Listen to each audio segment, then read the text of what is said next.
나 올해는 못 기다려.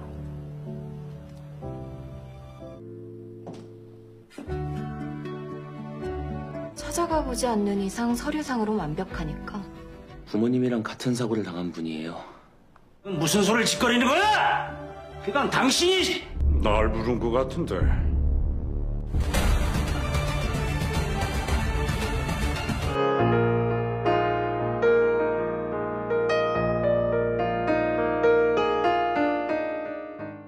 Lee Sung Joo memberikan sebuah koran berisi kabar runtuhnya konstruksi milik sang beberapa tahun silam. Selain itu, ia juga memberikan laporan konstruksi yang ternyata ada 2. Ia menjelaskan bahwa Seo Han membuat laporan palsu untuk menutupi buruknya konstruksi tersebut. Ayah Ho-woo terlihat marah pada Seo Han karena menggelapkan dana konstruksi. Terbukti konstruksi itu mulai retak di beberapa tempat. Ia juga tahu tentang laporan palsu itu dan mengancam akan menyebarkannya ke media. Di saat yang sama, Ho-woo bersama ibunya sedang berada di luar konstruksi. Ibunya berkata akan menjemput ayahnya ke dalam gedung dan meminta Ho-woo tetap di luar. Saat ibu Ho-woo bertemu ayahnya, konstruksi itu mulai runtuh. Dengan mata kepalanya sendiri, Ho-woo menyaksikan gedung itu hancur.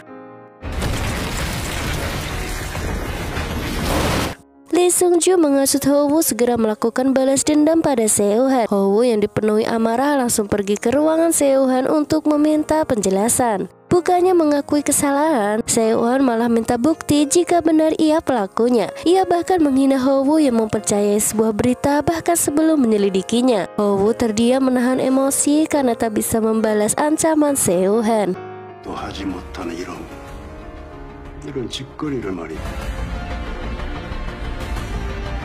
Yona meminta penjelasan pada ayahnya karena telah membeli perusahaan daring itu. Ternyata Seo Han telah mengancam ayahnya untuk mengatakan semua perbuatan jahatnya pada Yona jika tidak membeli perusahaan itu. Tentunya ayah Yona tak bisa membiarkannya dan memilih diam, tidak menjawab pertanyaan Yona.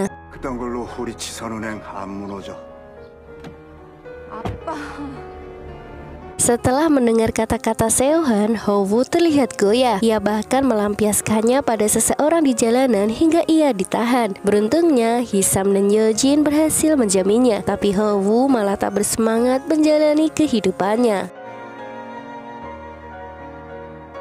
Di sisi lain, Sung Jo juga butuh waktu menyendiri setelah mengetahui kejahatan ayahnya. Mik-sun terus menelponnya mengabarkan bahwa Bang Ji-san berada dalam bahaya. Sung Jo kemudian meminta Mik-sun untuk mencari tahu total hutang perusahaan daring itu dan perkiraan kerugian berdasarkan jatuh tempo. Ia juga ingin tahu apakah Bang Ji-san berencana menambah modal serta jadwal pembayaran dividen para pemegang saham. Di kedai nenek Ho-woo terlihat beberapa akuntan yang sedang makan sambil membicarakan kematian Direktur Sim. Seorang pria yang asing tampak makan di sana juga dan terlihat kaget mendengar obrolan mereka. Beberapa hari setelahnya, pria asing itu juga terlihat berada di kafe bersama Bu An. Pak Woo terlihat menghubungi semua alumni pemilik beasiswa Taeil dan berencana menyebarkan rumor buruk tentang Bang Ji-san. Jisoo yang tahu rencana itu segera memberitahu Sung Jo. Di sana, Jisoo juga menagih janji Sung Jo padanya yang akan menghancurkan Seo Han dengan tangannya sendiri. 예전에 조금만 기다리면 아버지 넘어서겠다는 말 기억나?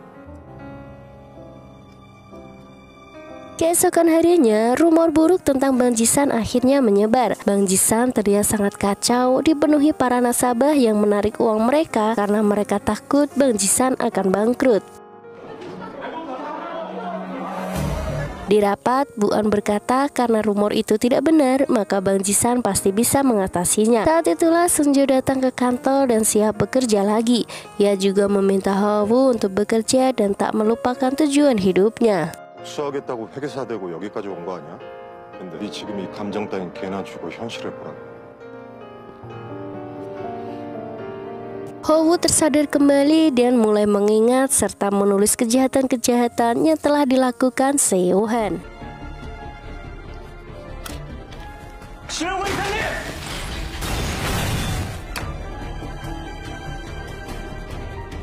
Jisoo terlihat memberitahu Seungjo bahwa ia punya sebuah hadiah. Ternyata hadiah yang dimaksud Jisoo adalah berita penyanggahan atas kondisi Bang Jisan saat itu. 나타내는 모든 지표에서 안전, 양호하다는 평가를 Kubu Seo-han tentunya bertanya-tanya siapa pelaku yang menyebarkan berita itu. Mereka bahkan tak bisa menghentikan kabar itu untuk diterbitkan. Seungjo dan Pak Kang yang berada di kafe juga terus membicarakan masalah tersebut.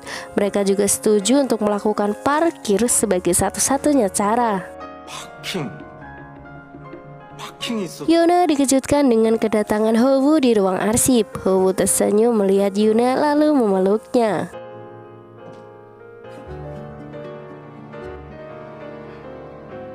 미안해요. Seo-han terdengar berencana memberikan sebuah yayasan untuk dikelola Lee Seung-ju. Tapi tentu saja semua itu tidak gratis dan Seo-han mengajukan sebuah syarat. Lee Seung-ju tampak tak keberatan dengan syarat itu dan menerima tawaran Seo-han. 그래도 좋은 일은 가끔은 하셔야. Howu bertemu Bu-an dan meminta untuk dipertemukan dengan pimpinan Taeil. Ternyata Seo-han bukanlah pemilik Taeil yang sebenarnya. Selama ini ia berusaha dengan segala cara agar bisa menjadi pimpinan Taeil. 생각해봤더니 한직은 부대표더라고요. 위에 계시는 회장님이랍니다. Selain meminta pada Bu-an, Howu juga membuat suatu unggahan agar pemimpin Taeil tertarik dan menemuinya. Howu kembali bertemu dengan Lee Seung-ju. Lee Seung-ju terus mendesak Howu agar segera membalas dendam pada Seo-han. Howu tak mengerti mengapa Lee Seung-ju meminta Howu melakukannya, padahal Seo-han telah membantu Lee Seung-ju merebut Sang-ah. Lee Seung-ju berkata bahwa ia masih sakit hati karena Seo-han pernah membuangnya dari Sang-ah dulu. Tanpa mereka tahu, Pak Woo semenjak tadi berada di luar ruangan dan segera melaporkan semuanya pada Seo-han. 이성주가 장호로 나한테 복수를 한다. Di malam yang hujan, pria misterius itu terlihat mendekati barista itu. Di ruangan arsip, Howu menemukan sebuah laporan bahwa seluruh anak cabang Sang-ah menyumbangkan uang mereka pada yayasan anak bernama Yayasan Nuri. Yayasan itu juga tercatat dalam struktur investasi grup Sang-ah. Anehnya, Yayasan Nuri memiliki korporasi 4,9% lebih banyak dari milik Busong. Ia dan Yona kemudian pergi ke yayasan itu dan meminta laporan keuangannya. 회계법인에서 나왔습니다. 재단 관련 자료들 연락 Di sebuah restoran, Seungjo dan Jisoo bertemu untuk menikmati makan malam mereka. Seungjo memberikan hadiah pada anak Jisoo sebuah baju yang sangat cantik. Tapi Jisoo malah tertawa karena anaknya ternyata adalah seorang laki-laki. 아들이잖아. 아들이라고?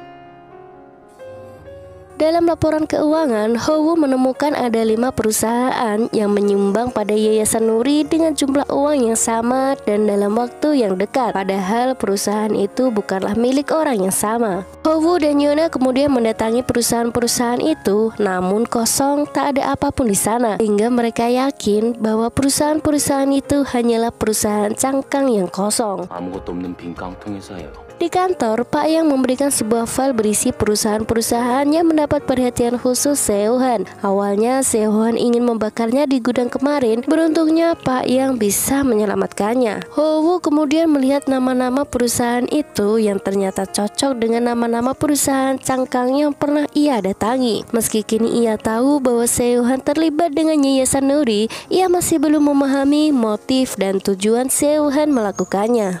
괜히 그렇게 막대한 돈을 어린이집. Setelah penyelidikan yang melelahkan, Howu akhirnya mendapatkan titik terang. Awalnya Howu menemukan bahwa tujuan Seo-han menyumbang banyak uang ke Yayasan Nuri agar bisa membangun infrastruktur di Tanzania. Namun setelah ditelusuri, tak ada bangunan apapun berdiri di atas tanah itu. Bersama Yona, ia akhirnya tahu bahwa Seo-han melakukan pencucian uang. Namun lagi-lagi mereka tak mengerti tujuan Seo-han. Howu juga meminta bantuan Pak Yang untuk menyelidikinya.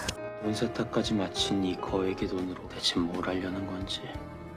Masalah kembali terjadi saat perusahaan yang menjamin perusahaan daring yang dititipkan Pak Kang berubah pikiran. Lagi-lagi itu semua adalah ulah Seo-han.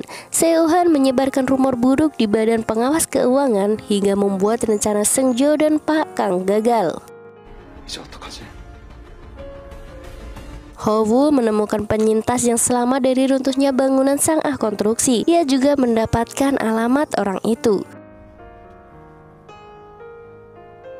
Beberapa hari setelahnya, media dikembarkan dengan penyitaan jaksa dan badan pajak yang mendatangi Yayasan Nuri. Lee Seung-ju yang telah menjadi pemilik yayasan didakwa sebagai penyalahgunaan donasi dan penggelapan. Lagi-lagi itu adalah skenario Seo-han untuk menyingkirkan Lee Seung-ju.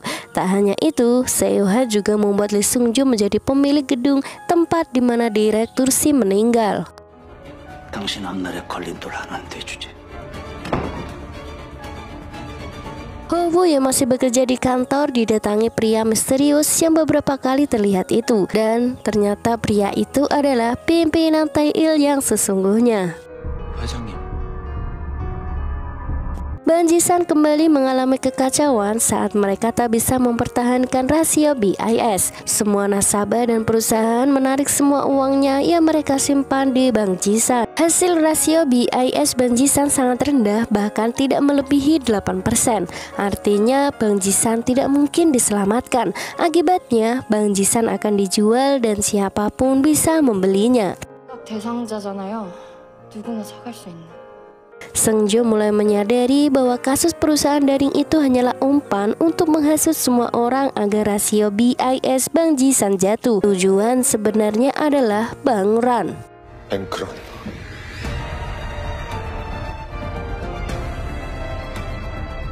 Ho-woo terlihat mendatangi rumah penyintas konstruksi Sang Ah yang bernama Yoon Muil. Ia sangat terkejut saat tahu bahwa penyintas itu adalah barista di Cafe Tae-il. Ditambah lagi wanita itu bisa berbicara. 누구세요?